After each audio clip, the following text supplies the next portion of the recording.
Well, over the last couple of years, one of the things we've seen from the public is their ability to embrace change and to stand up and fight for something that they believe in. The common man has liked to stand up and say that if something's wrong, it's about making a stand, and it's about being able to have the confidence to say no. Now, one of the areas that's seen a great uptake over the last 12 to 24 months is the BBC's television licence. For those of you who aren't aware, in the United Kingdom, the main public broadcaster, the British Broadcasting Corporation, the BBC, is funded by the taxpayer in the United Kingdom via the television licence. Now, the rules of the television licence state that you require one if you watch live television broadcasts as they are broadcast out on media. So, for example, if you're watching the BBC News, or if you're watching BBC's coverage of a motorsports event, or even if you're watching ITV, or if you're watching Sky TV, which you pay extra for, if it's live, you still have to pay this tax. Now, a lot of people have been critical of this, saying if you're already paying a subscription to Rupert Murdoch for your Sky Atlantics and your Sky Sports, and you're not using the British Broadcasting Corporation's services, why should you pay, on top of this fee, something to a service you don't require? Now, you might think, well, that's ridiculous, it's ludicrous, just don't pay if you don't use it. But the problem is that the television licence is covered by the Communications Act of 2003. Now, avoiding the whole free man of the land theory, which is a toxic water to get into, an act is given the power of law. It's been taken to court, people have been fined, and in some extreme cases, if people can't then pay the fines and pay the licence, they're then sent to prison. Now, the figures that have gone to jail over this is a lot smaller than the amount of people fined. But one of the problems with the TV licence is that you pay it if you own a television and you receive any kind of signal. Now, this would be okay. I mean, most people now have switched on to using things like the iPlayer, things like ITV On Demand, things like 4LD, in order to be able to use the programs, keep an eye on things like the world events, or if they see interesting documentaries, they can view them at their own convenience and without paying the licence fee. Now, this has been referred to quite a lot by Capita and by the BBC as a loophole. Now, the key word there is they keep calling it a loophole. Now, a loophole is where something's not technically legal, but is not illegal. This is not the case. The fact of the matter is the TV licence states you need it if you watch live television broadcasts. Whether you're watching television on catch-up, or whether you're sat around playing on your Xbox 360, or whether you're watching a collection of DVDs. The fact of the matter is, if it's not being broadcast on television at that time, and even if it is, if it's a personal DVD, it doesn't matter, if it's not a live television broadcast, it's not something you pay the licence for. There is no loophole. That's being used a lot of the time. People keep on using this word loophole, and it causes a great antipathy with a lot of the public perception of the BBC. It's this sense of being guilty until proven innocent. Now, the big problem, of course, is that if you're someone who hasn't paid for TV licence, regardless of whether you need it or not, what you start to receive are letters through the mail, and they get increasingly threatening. If you go on YouTube and search for reviews, people have read these letters out, so it'd be redundant for me to cover that. But then, if you're still persisting in not responding, which you've got no legal obligation to, and if you don't need the licence fee, then why should you? Why should you interact with a company who are a third-party interloper, if you want to use some of the terms from debt recovery? Why would you want to interact with these people and give them more information? With the lack of data protection that's used by a lot of firms of this nature, you don't want to be giving them an inch, let alone a mile. But if you don't cooperate, then it starts sending people around to your property. And the people looking around to your property, they have this assumption that you have to prove you do not need a TV licence. So, for instance, I'm a gamer. I do play a lot of video games. I stream my video games live. I do a lot of things that are to do with games. I very, very, very much am against live television. I find a lot of it's very slanted, I find a lot of it's very skewed, and the fact of the matter is, I'm not interested in 99% of what's on the television. So, for me, I will use catch-up services for the programmes I do want to watch, and there are very, very few of them. Now, what happens after this, of course, is they'll start telling you, they'll say things like, are you the legal occupier? It's like, well, who are you? You're a stranger. Why should I tell you if I live here or not? And then if they say, do you have a television? Well, again, why do you need to know that? I don't go around there practicing and say, do you have a dishwasher?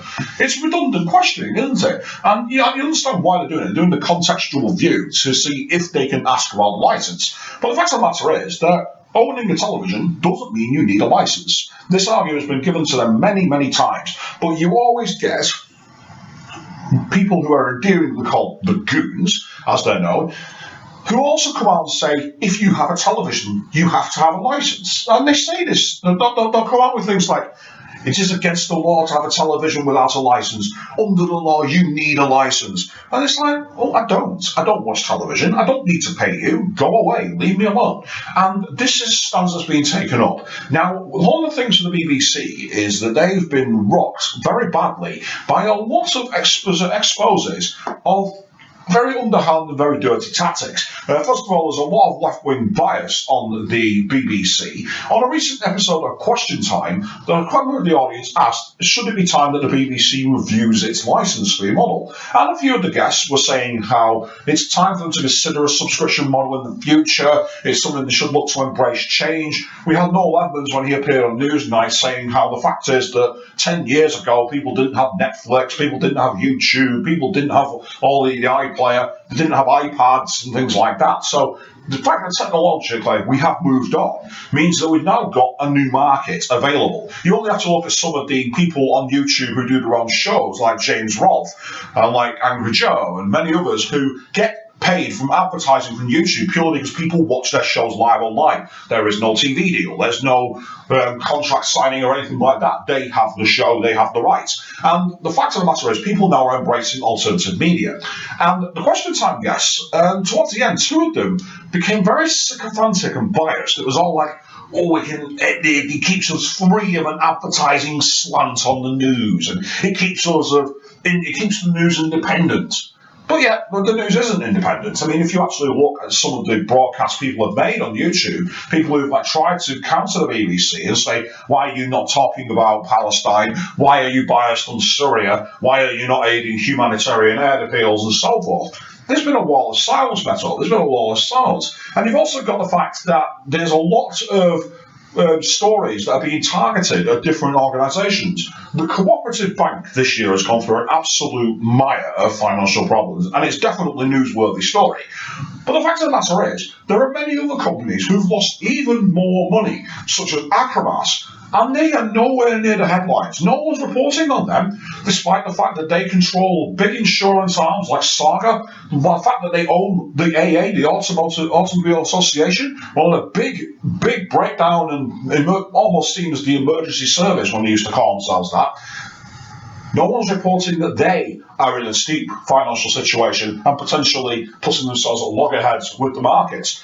That's not being covered. So there's a lot of bias in terms of what's covered and what isn't covered. But of course, the most damaging thing to the BBC has been the expose regarding Jimmy Savile. This really showed a culture at the BBC of having no control and no monitoring of what needs to be done. People weren't willing to take the decision to say this needs to change. And the public now have reached this point where they're fed up with it. People are sick of their hard-earned money being wasted.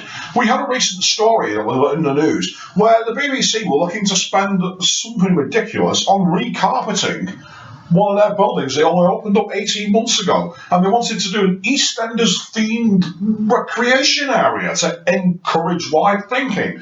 It's just a waste of money. They're going on about how, if people, the invasion now is going to be a civil offence, it's going to cost us £200 million a year, we might lose BBC4, we might lose the children's channels. No one's talking about the fact that they spend lots of money every year on the World Service, which is used by almost nobody, the fact that they get advertising from abroad. They also claim to be independent, yet they are funded by the EU, which means they've got a political bias, because the EU are giving them money. Why would they take money from the EU and then slag them off? They wouldn't. They wouldn't do anything that criticises the EU due to that. So the problem is, it's already featured as an independent broadcaster is null and void. And people are institutionally fed up with it. We've had it from the MP expenses. We now have more ridiculous claims from the BBC about what they can claim as part of their expenses. The fact of the matter is that the Broadcasting Corporation has not yet woken up to public opinion. They've had enough. People want a clean slate, and they want to be given entertainment, and they also want to be given more important interactivity and the ability to choose if they want it or not.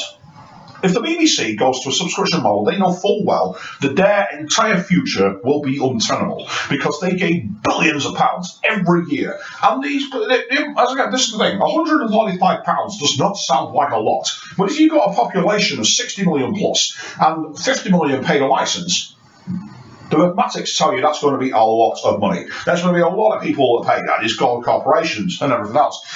So, what is the future of the BBC? Well, the BBC really needs to change its culture. It needs to think more about the viewer. It needs to also embrace the fact that people want choice.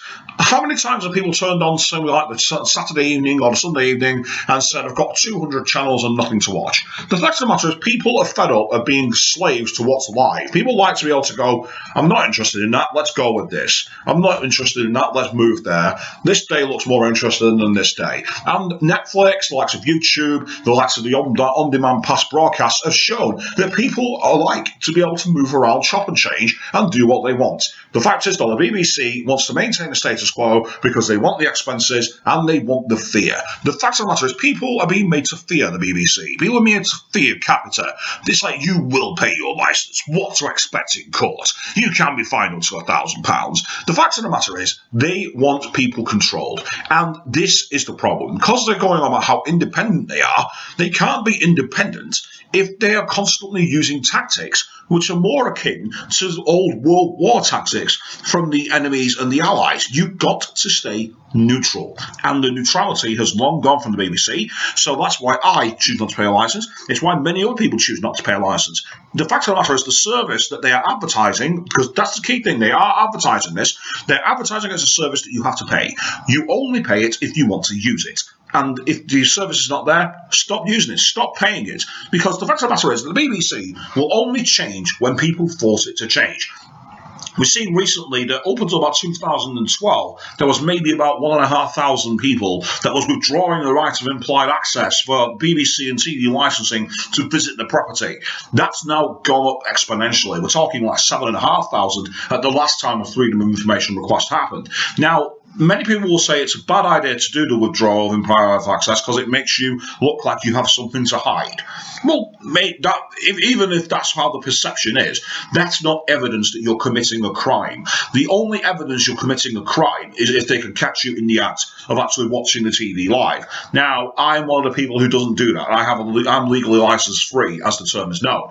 If you are one of the people that does that and you do get caught, you are stupid. It is a criminal offence. You can get caught, you can get fined, and you can go to prison. But that's the problem. That's the culture that needs to change. As Noel Emmons himself said on the BBC when he went on there saying, look, we need to change the culture. We need to have it where people aren't threatening people, where there's no sense that you're guilty before anything's happened. The BBC needs to wake up and realise that this is not the 1940s anymore, where all you've got is a TV you have to wait for to warm up. We've now got smart TVs. We've got the internet. We've got iPads. We've got so much more technology that allows us to embrace media. And the BBC needs to realise that their fear tactics and their scaremongering have no place in the modern world.